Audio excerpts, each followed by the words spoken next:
कि जिस तरह से आपदा में अवसर तलाशने का काम हो रहा है, जब हम आपदा में अवसर बोलते हैं, आज भयंकर आपदा से पूरा देश जूझ रहा है। पिछले 16 महीनों से लगभग 4,11,000 लोगों ने अपनी जान गंवा दी इस आपदा में, इस संक्रमण में। 97% हिंदुस्तान के लोगों की आय 2020 में कम हुई। बेरोजगारी की दर लगभग 8% पर आज खड़ी है। 7.5 करोड़ लोग गरीबी की रेखा के नीचे आ गए इस आपदा में। 3,20,00,000 लोग मिडिल क्लास से लोअर इनकम ग्रुप में ट्रांसफर हो गए इस आपदा में। और इसके साथ उनको क्या मिल रहा है? 6.5 6.25% की महंगाई।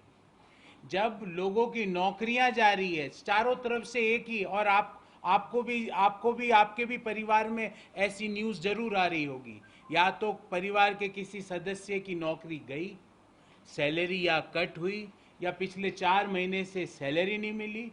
और उसके ऊपर क्या है? आप कोई भी चीज़ उठा लीजिए, दूध, अंडा, सब्जी, वेजिटेबल, पेट्रोल, पावर, ट्रांसपोर्टेशन, दाल, महंगाई। आज ये स्थिति है कि दालों में महंगाई लगभग 11% के आसपास चल रही है। ऑयल एंड फैट्स मतलब खाने के तेल में महंगाई की दर 34% पर है। अंडे में महंगाई 19.35% पर है। ट्रांसपोर्टेशन 11.56% पर महंगाई है। कपड़ों में, पल्सेज में, दालों में 10%, क्लोथिंग में 6.5%।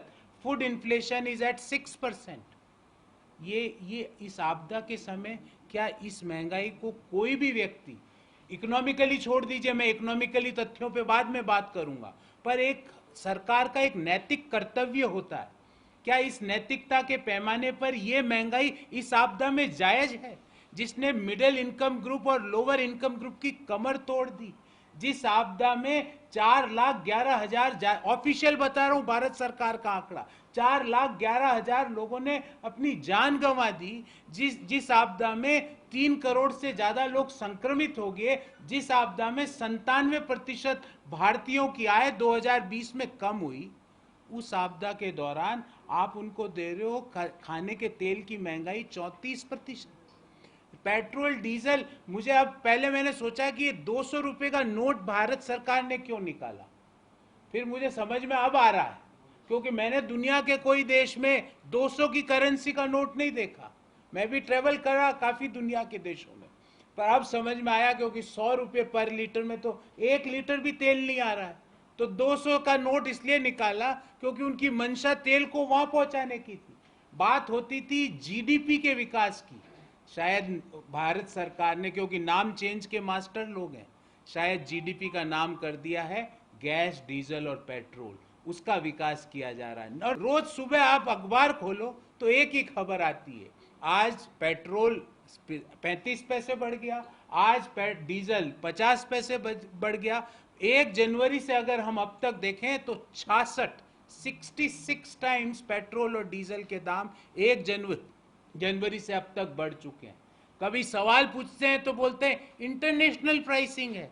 मैं उनसे पूछना चाहता हूं, पिछली साल $25 प्रति बैरल था तेल के, कच्चे तेल का दाम, जो आज $75 है। क्या हमें उसका फायदा मिला? क्या हमें उस सस्ते कच्चे तेल का फायदा मिला? मैं उनसे पूछता हूं कि 26 फरवरी 2021 को 5 राज्यों के चुनाव का ऐलान हुआ था और 2 मई को नतीजा है। आपके तथ्यों के साथ बात कर रहा हूं। 26 फरवरी से लेकर 2 मई तक कच्चे तेल की कीमत में 720 रुपए प्रति बैरल की बढ़ोतरी हुई, पर उस दौरान तेल, डीजल और पेट्रोल के दामों में बढ़ोतरी नहीं हुई। मैं उनसे पूछता हूं कि जब 2013-14 में कच्चे तेल का दाम 108 से लेके $120 प्रति बैरल के बीच था, उस समय भी जो पेट्रोल और डीजल 55 और 60-65 रुपए के आसपास था, जो आज पेट्रोल देश के 250 से ज्यादा शहरों में 100 रुपए को पार कर चुका है, और डीजल देश के अधिकांश हिस्सों में 89 रुपए प्रति लीटर को पार कर चुका है। ध्यान रहे, इकोनॉमिकली एक बात बता रहा हूं, पेट्रोल और डीजल सबसे ज्यादा कौन कंज्यूम करता है? मिडिल इनकम ग्रुप और किसान। डीजल का उपभोक्ता सबसे बड़ा कौन है? हिंदुस्तान का किसान।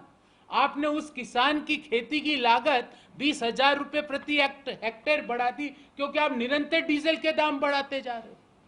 आपने उस किसान की खेती की लागत को, आप एमएसपी नहीं बढ़ाते, एमएसपी को लीगल एनफोर्समेंट नहीं कराते, जब किसान अपनी जायज मांगों को लेकर सरहद पर बैठे उनसे बात नहीं करते, पर आप निरंतर उनके लिए डीजल बढ़ाते रहते हो। पेट्रोल का कौन है उपभोक्ता? आप, मैं, हम जैसे मध्यम आय वर्गीय लोग। हमारे इसके कारण ट्रांसपोर्टेशन की जो कॉस्ट है, जुलाई में जो परसों आंकड़ा आया, जून 2021 में ट्रांसपोर्टेशन का इन्फ्लेशन 11.56% है, 11.56%। बातें हुई थी जीडीपी बढ़ाने की और आपने कर दिया गैस, डीजल और पेट्रोल का विकास। बातें हुई थी, आपने बातें करी थी कि हम डिमांड को रिवाइव करेंगे, पर मोदी नॉमिक्स क्या है? गिरती जीडीपी, गिरती मांग, बढ़ती महंगाई और बढ़ती बेरोजगारी, इसका नाम है मोदीनॉमिक्स, जिसके आविष्कारक है माननीय प्रधानमंत्री जी श्री नरेंद्र मोदी जी। और आप अब इकोनॉमिकली तर्क सुनिए। पेट्रोल और डीजल रिग्रेसिव होते हैं।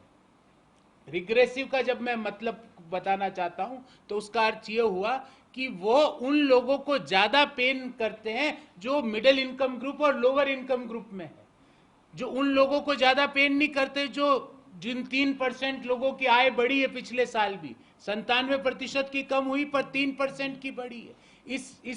ये जो डीजल और पेट्रोल से आप जो वसूली करते हो, ये रिग्रेसिव इन नेचर होती है, क्योंकि मेरी आय तो उतनी है, मेरी आय में तो कमी आई है, और आप पेट्रोल डीजल के दाम बढ़ाए जा रहे हो। और कैसे बढ़े ये भी समझिए आप, पेट्रोल डीजल के दाम बढ़े कैसे? एक्साइज ड्यूटी अप्रैल 2014 में पेट्रोल पर केंद्र सरकार लेती थी 9 रुपये 48 पैसे, 9.48 रुपीज, जो आज है 32 रुपये 90 पैसे, मतलब 247% का जंप 7 सालों में।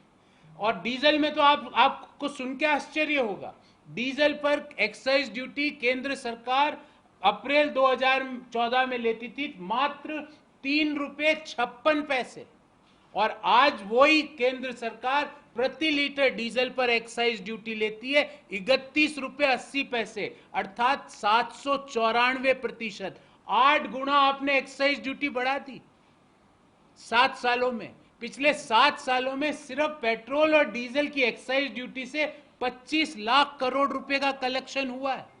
आप जब भी सवाल पूछते हैं तो बोलते हैं डायनेमिक है, दूसरा सवाल पूछते हैं तो बोले राज्य सरकारें करें। अरे किस राज्य सरकार ने डीजल के ऊपर 794% का जंप लिया है? किस राज्य सरकार ने पेट्रोल के ऊपर 247% का जंप लिया है? आप अपनी जिम्मेवारी से नहीं भाग सकते, और वो भी इस समय बढ़ाया जा रहा है जब पूरी दुनिया और पूरा देश कोरोना की आपदा से जूझ रहा है, जब लोगों की नौकरियां जा रही है, जब लोगों का इनकम स्तर कमजोर होता जा रहा है, जब लोगों का हेल्थ एक्सपेंडिचर बढ़ता जा रहा है। उस दौरान आप इस तरह की पेट्रोल और डीजल में बढ़ोतरी, एलपीजी का सुन के तो आप मतलब आश्चर्यचकित हो जाएंगे। अप्रैल 2014 में एलपीजी की एक सिलेंडर की कीमत थी 414 रुपए, आज वो देश में 850 से 915 के बीच मिल रहा है। मतलब 7 सालों में विकास हुआ ही है। ये सबका साथ सबका विकास मॉडल है, जिसमें 7 सालों में 414 का जो सिलेंडर है वो आज 915 में मिल रहा है, 850 से 915, मतलब आपने डबल कर दिया एलपीजी के दाम। और एक आंकड़ा आपको दूंगा, पिछले 7 महीनों में, लास्ट 7 मंथ्स में एलपीजी में 240 रुपए प्रति सिलेंडर बढ़ा है, ओनली लास्ट 7 मंथ्स। और ये 7 महीने कौन से थे? ये 7 महीने वो थे जिसमें आपने, मैंने, हमने अपने रिश्तेदारों को खोया, अपने दोस्तों को खोया, अपने परिवार के लोगों को खोया, या वो गंभीर रूप से अस्वस्थ हुए। उस दौरान आपने एलपीजी में 240 रुपए प्रति सिलेंडर पिछले 7 महीनों में बढ़ाए। ये कौन सा विकास का मॉडल है? अब आते हैं एसेंशियल गुड्स पे। मैंने एक टेबल भी बनाई, आपको दी भी है, और सारे डाटा का सोर्स भी लिखा है, ताकि आप, क्योंकि आप डेमोक्रेसी के प्रहरी हैं, आप उस सोर्स पे जाके देखिए। एडिबल ऑयल 42% का 3 महीने में जंप हुआ है। खाने के तेल में 42% का 3 महीने में जंप हुआ है, ओनली इन 3 मंथ्स। किसी भी आप में से जितने भी लोग हम बैठे हैं, किसी एक व्यक्ति की भी आय 42% बढ़ी है 3 महीने में। 3 महीने में सैलरी भी मिली कि नहीं, ये बड़ा प्रश्न चिन्ह है। दूसरा, बाथ सोप, नहाने का साबुन 20% का जंप 3 महीने में। ये सिर्फ मैं एसेंशियल आइटम्स मैंने कुछ निकाले हैं। वॉशिंग पाउडर 10% का जंप, चाय पत्ती 8% का जंप, बेबी फूड नूडल्स 7 से 20% का जंप। ये कोटक इंस्टीट्यूशनल रिसर्च की फाइंडिंग्स है और ये 3 महीने की है। आज जो महंगाई बढ़ रही है उसका क्या कारण है? क्यों दालों की महंगाई बढ़ रही है? बोले दालें इंपोर्ट होती है, तो क्यों आप इंपोर्ट ड्यूटी बढ़ा रहे हो निरंतर रूप से? इंपोर्ट ड्यूटी क्यों नहीं कम करते उसके ऊपर, ताकि दालें या जो हमारे खाने का तेल है वो सस्ता हो? क्यों आपने पेट्रोल और डीजल को रोज बढ़ाते जा रहे हो, रोज नए कीर्तिमान स्थापित करते जा रहे हो? पेट्रोल को आप जब गाड़ी में जो पेट्रोल डलवाता है और उस पंप में जब वो व्यक्ति मध्यम आय वर्गीय व्यक्ति प्रधानमंत्री जी की फोटो हंसते हुए देखता है तो उसको लगता है कि उसके जख्मों पे नमक छिड़का जा रहा है। क्यों पेट्रोल और डीजल पे एक्साइज ड्यूटी इमीडिएटली कब नहीं की जा सकती? ऐसी क्या मजबूरी है? और मैं आपको बताना चाहता हूं, भारत की इकोनॉमी कंजम्पशन ड्रिवन इकोनॉमी है। इकोनॉमिक सेंस बता रहा हूं, पहले तो नैतिक सेंस बताया, मॉरल सेंस, अब इकोनॉमिक सेंस बता रहा हूं। कंजम्पशन ड्रिवन इकोनॉमी, हमारी जीडीपी का 55% उपभोग से आता है। तो हमें अगर हमारी जीडीपी को रिवाइव करना है तो उपभोग बढ़ाना पड़ेगा। और उपभोग, आप तो उपभोग घटा रहे हो। लोगों को पैसे देने की हम बात कर रहे थे कि इस आपदा में लोगों को डायरेक्ट कैश ट्रांसफर किया जाए, आप तो लोगों से जेब से पैसा निकाल रहे हो महंगाई बढ़ा के। ये कौन सा इकोनॉमिक मॉडल है? ये कौन सा मॉडल है जब 97% देश के लोगों की आय गिर रही है, मात्र 3% की बढ़ रही है और आप महंगाई बढ़ाए जा रहे हो? लोगों के डिस्पोजेबल इनकम आपको बढ़ाने की जरूरत थी, आपने पिछले 16 महीनों में लोगों की जेब से पैसा निकाल लिया। तो हम मांग करते हैं, इसके बाबत हमारी 2 मांग है। नंबर 1, पेट्रोल, डीजल और एलपीजी की ड्यूटीज में सब्सटेंशियल रिडक्शन किया जाए ताकि ये अफोर्डेबल हो, लोग इनका उपभोग कर सके, लोग जो आपदा में हैं वो इन चीजों को खरीद सके, ये जो महंगाई है इससे निजात पाया जा सके। सब्सटेंशियल रिडक्शन में कह रहा हूं, अगर डीजल में 2014 की जब कांग्रेस सरकार थी वो एक्साइज ड्यूटी आ जाती है तो डीजल में कमी हो जाएगी 28 रुपये 24 पैसे प्रति लीटर की। हम ये नहीं कह रहे कि आप हमसे कम करो, आप हमारी जितनी ड्यूटी कर दोगे तो 28 रुपये 24 पैसे प्रति लीटर डीजल कम हो जाएगा। पेट्रोल में कमी आ जाएगी 23 रुपये 42 पैसों की, 23 रुपीज 42 पैसा। और जब ये कमी होगी तो स्टेट वैट भी इनसे लिंक्ड है, तो ऑटोमेटिकली स्टेट वैट भी कम हो जाएगा। तो लोगों को आप 28 रुपये, अगर आप 2014 के लेवल पे एक्साइज ड्यूटी को ले जाओगे तो आप अंतिम उपभोक्ता को डीजल में लगभग 35 रुपये प्रति लीटर का फायदा होगा। 2014 के लेवल पे अगर आप एक्साइज ड्यूटी को ले जाओगे तो पेट्रोल में लगभग 30 रुपये प्रति लीटर का उपभोक्ता को फायदा हो जाएगा। हमसे जुड़े रहने के लिए हमारे YouTube चैनल को सब्सक्राइब करें और नई वीडियो की नोटिफिकेशन के लिए बेल आइकॉन को दबाएं। अगर आप ये वीडियो Facebook पर देख रहे हैं तो लाइक जरूर करें और ज्यादा से ज्यादा शेयर करें। धन्यवाद।